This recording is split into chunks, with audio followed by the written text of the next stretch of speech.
ইজিবেকের 60 ভোল্টের একটি চার্জারের আজকে পুরো কয়েলটা রিওয়াইন্ডিং করব এবং চার্জারের কয়েলটা বাদের থেকে শুরু করে প্রত্যেকটা কানেকশন, যেমন এম্পিয়ার মিটারের কানেকশন, ফ্যানের কানেকশন কিংবা এলইডির কানেকশন, ফুল চার্জের সবগুলো কানেকশন আপনাদের সাথে শেয়ার করব এবং বিস্তারিত আলোচনা করব কিভাবে কয়েলটি বাদাই করতে হয়।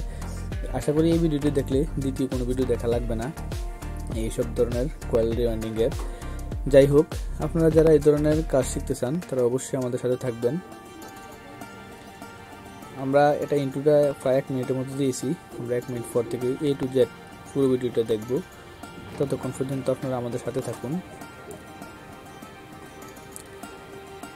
যারা এই ধরনের ইলেকট্রিক্যাল কাজের সাথে জড়িত বা এই ধরনের কাজ শিখতে চান তারা অবশ্যই আমাদের সাথে থাকবেন।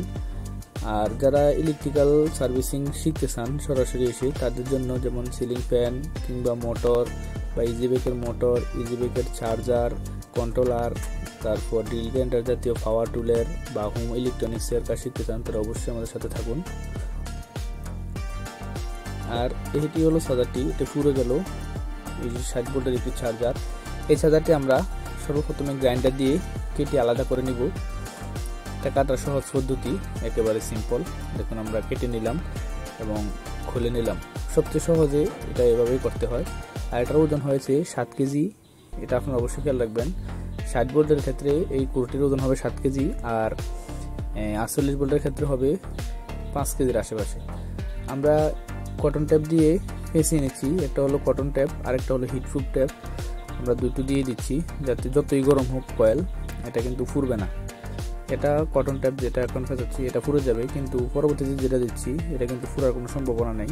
আপনি ডিরেক্টলি আগুন দিয়ে এটা ফুরতে পারবেন না। যাই হোক, পেছানোটা ততটা বেশি দেখালাম না, আশা করি এটা দেখানো শেখানো লাগবে না আপনাদের। আমাদের পেছানো শেষ, এখন আমরা ডাইসি সেটিং করব। এটা হলো 14 নাম্বার তার, সরি এটা 19 নাম্বার তার। 19 নাম্বার তার আমরা প্রথমে 10টি ফেন্স দিব। 10টি ফেন্স দিয়ে একটি ভলিউমের জন্য লাইন বের করব। দেখুন ভলিউমের জন্য একটি লাইন বের করছি।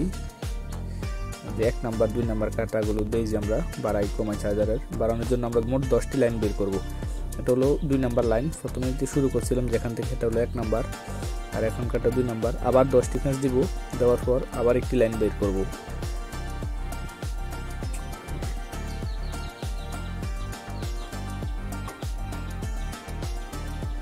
এভাবে আমরা মোট 10টি লাইন বের করব। 10টি ফেন্স দিব, তারপর একটি কানেকশন বের করব মিটারের জন্য, অর্থাৎ বাড়ানো কমানোর ভলিউমের জন্য।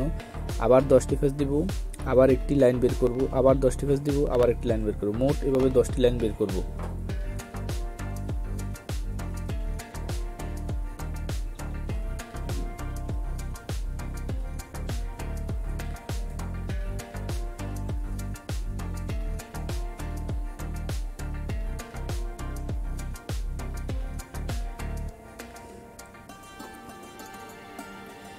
দেখুন তারটা আমি কিভাবে এখানে চেপে চেপে ফেসাচ্ছি।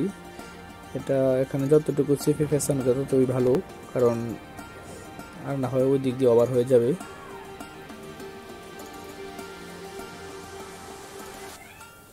যাই হোক, আমাদের এভাবে 10টির মতো মাথা বের করা হয়ে গেছে। এখন আমরা এবারে যে ফেসাতে থাকবো, প্রথম থেকে শুরু করে এই পর্যন্ত আমাদের 333টি ফেস দিয়েছি।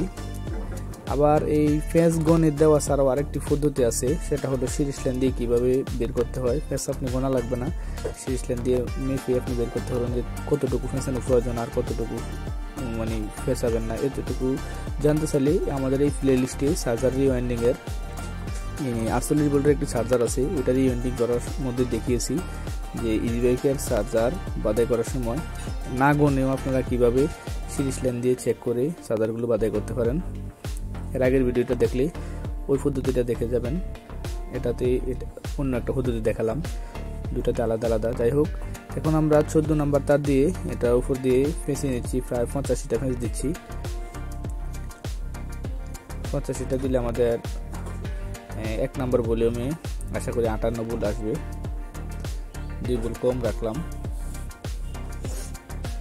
তাতে শিখানোর কিছু নেই। দেখুন আমাদের এদিক দিয়ে মাথাটিগুলি বের হয়েছে। 1 নাম্বার 2 নাম্বার 3 নাম্বার এভাবে 10টি লাইন বাড়ানোর জন্য। এটা হলো প্রথম মাথা, শেষের মাথা। ডাইরেক্ট কারেন্টে যাবে আর এগুলো ভলিউম হয়ে আসবে। মোট 10টি আছে। তার মাথাগুলো আপনারা এভাবে কাটবেন, দেখুন এভাবে থাকবে। এটা কেটে তারপর ভালোভাবে উপরের ইনসুলেশনটা উঠিয়ে নেবেন। উপরের ইনসুলেশনটা উঠানোর পর দোনোটা একসাথে মুড়িয়ে দিবেন, তারপর চিকন তার দিয়ে উপর দিয়ে বেঁধে দিবেন। দেখুন আমি কিভাবে দিচ্ছি।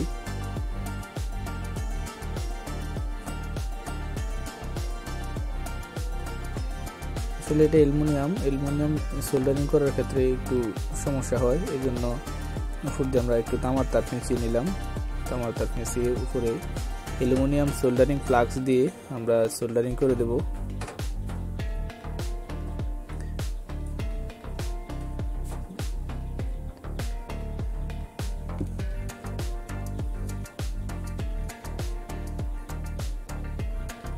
যাই হোক, আমাদের সোল্ডারিং করাটি প্রায় শেষের দিকে। এইভাবে আমরা প্রত্যেকটি জ্বালাই করে দেব, সোল্ডারিং করে দেব।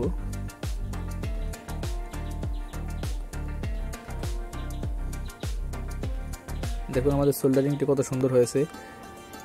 এইভাবে আপনারা প্রত্যেকটি জ্বালাই করে দিবেন যাতে লুজ না মারে। এখন আমরা ভলিউমটা লাগিয়ে নিব। যারা এই ধরনের কাজ শিখতেছেন অবশ্যই ভলিউমের কাজটা জানেন, না জানলে সমস্যা নাই, আমরা আগামী ভিডিওতে এগুলো ভালোভাবে দেখাবো। আসলে ডিজি ক্লিনার দিয়ে এখানে টিউব ভরে দিলে অনেকটা সৌন্দর্য বৃদ্ধি পায় এবং কাজটাও পোক্ত হয়। এই জন্য আমরা টিউবটা লাগিয়ে ভলিউমগুলো লাগিয়ে নিলাম। আশা করি এটা দেখানোর প্রয়োজন হবে না আপনাদের। যাই হোক, এটা হলো ডিরেক্টলি কানেকশন আর ভলিউমের কানেকশনগুলো এগুলো 10টা আছে মোট। আমাদের চার্জারটি রিওয়াইন্ডিং করা শেষ। এটা হলো ডায়োড, ব্রিজ ডায়োড, এটা আমরা লাগিয়ে দেবো। দেখুন নেগেটিভ, এই দুইটা এসি আর এটা পজিটিভ। এখন আমরা এই দিক দিয়ে পজিটিভের তার লাগাবো আর এদিক দিয়ে নিউট্রালের তার লাগাবো। যাই হোক, এটা এখান থেকে আমাদের নিউট্রাল তারটা অবশ্যই লাগাতে হবে। নিউট্রালটা এখানে লাগাতে হবে মাস্ট। আর পজিটিভেরটার ক্ষেত্রে দেখুন নিউট্রালের দিক দিয়ে এখানে আসছে, এই দিক দিয়ে এখানে হয়ে আসছে। এটা একটা রেজিস্টার হয়ে আসছে। এখানে আমরা পজিটিভ যেইখানে ইচ্ছা এখানে লাগাবো, এটা সমস্যা নাই। নিউট্রাল ফেজ আমাদের লাগানো শেষ 60 ভোল্টের জন্য। এটা হলো এম্পিয়ার মিটারের কাঁটাটা লাগাতে হবে, এখানে পজিটিভ এখানে নেগেটিভ। আচ্ছা, যাই হোক, দুই প্রান্তে দুইটা লাগালে হবে। দেখুন আসলে কালো তারটার সাথে আমরা লাল তারটা লাগানোর প্রয়োজন ছিল। এটা নিউট্রালটা হলো কালো তারের সেই মেইন বোর্ডের সাথে। যাই হোক, এখন আমরা এলইডিটা লাগিয়ে দিব। এলইডিটার প্লাস মাইনাসটা দেখুন, একেবারে নিচেরটা হলো গ্রাউন্ড আর মধ্যেরটা হলো নেগেটিভ আর উপরেরটা হলো ফেজ। নিউট্রাল লাগালাম এবং ফেজটাও লাগালাম। দেখুন এটা গ্রাউন্ড, মধ্যেরটা নিউট্রাল আর উপরেরটা হলো ফেজ। যাই হোক, এটা এখানে লাগালেও হবে আর ওই দিকে লাগালেও হবে, এটা এক জায়গায় দিলে হবে। এটা গ্রাউন্ড, যেখানে এদের সমস্যা নেই। আমাদের মিটার লাগানো শেষ এবং এলইডিগুলো লাগানো শেষ। এবার আমরা চার্জিং ফ্যানের আইসিটা লাগাবো। এই চার্জিং ফ্যানের আইসিটা অনেকভাবে লাগানো যায়, 4 ধরনের 4-5 ধরনের পদ্ধতিতে লাগানো যায়। আমরা একটা পদ্ধতি আজকে আপনাদেরকে দেখাচ্ছি। দেখুন চার্জার যেভাবে দেওয়া আছে ঠিক ওইভাবে আমরা লাগাচ্ছি। এই দেখুন ছোট ক্যাপাসিটরটা যেদিকে, এদিক থেকে ফ্যানের ফেজ নিউট্রাল যাবে আর ঢুকবে হলো বড় ক্যাপাসিটরের দিক দিয়ে। আমরা চার্জারের এক মাথা এটা লাগিয়ে দিচ্ছি। আমাদের এখানে মোট 85টি ফ্যাস আছে।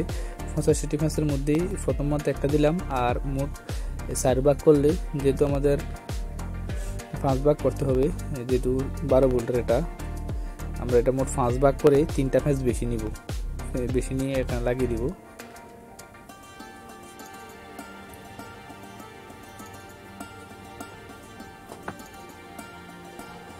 যেতগুলো 85টি ফ্যাসের 5 ভাগ করে আর যত হবে তার সাথে 3 যোগ করে 3টা ফ্যাসের সাথে লাগাইলেই হয়ে যাবে। যাই হোক, আমাদের এখানে এসি কানেকশনগুলো দেওয়া শেষ, আপাতত আমাদের চার্জারের কানেকশন সব শেষ। এখন আমরা শুধু লাইন দিয়ে দেখব কি হয় না হয়। দেখুন পজিটিভ তারটাই এই কাঁটার এই দিক দিয়ে হবে, ওই সময় একটু ভুল লাগিয়েছিলাম। যাই হোক, দেখুন আমাদের এলইডিটা জ্বলছে। এখন আমাদের ভোল্টেজ আসে কত, আমরা যদি মিটার দিয়ে চেক করে দেখুন, ফেজ নিউট্রাল 58 ভোল্ট আসে 1 নম্বরে। এখন আমাদের 1 নম্বরে 58 ভোল্ট আসতে হবে, বা আরও 1 ভোল্ট কম হলেও চলবে। এটা ডিপেন্ড করবে আপনার A to Z, মানে প্রথম ভলিউম আর শেষের ভলিউমে কত, 10-এ আসে কত আর 1-এ আসে কত, এটা সিকোয়েন্সটা ঠিক রেখে আপনার রাখতে হবে। যাই হোক, এখন আমরা চার্জার এটা সেট আপ করে দেব। আগে থেকে আমরা কেটে রেখেছিলাম, এই তারগুলোর সাথে কানেক্টর দিয়ে আমরা কানেকশন করে দেবো। এই কানেক্টরগুলো অ্যালুমিনিয়াম এবং তামা ভালোভাবে জ্বালাই করা যায় না, এই জন্য আমরা কানেক্টর ইউজ করব। অবশ্যই ভালোভাবে টাইট দিবেন। ভলিউমটাও লাগানো শেষ, এখন আমাদের উপরের অংশটা লাগিয়ে দিব। আশা করি এগুলো লাগানো আপনাদের দেখা লাগবে না।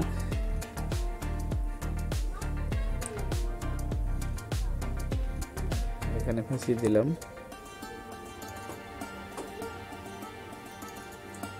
দেখুন আমাদের কানেকশনটি কত আসে, সিরিজ লাইনে দিয়েছি একটু কম হওয়ার জন্য।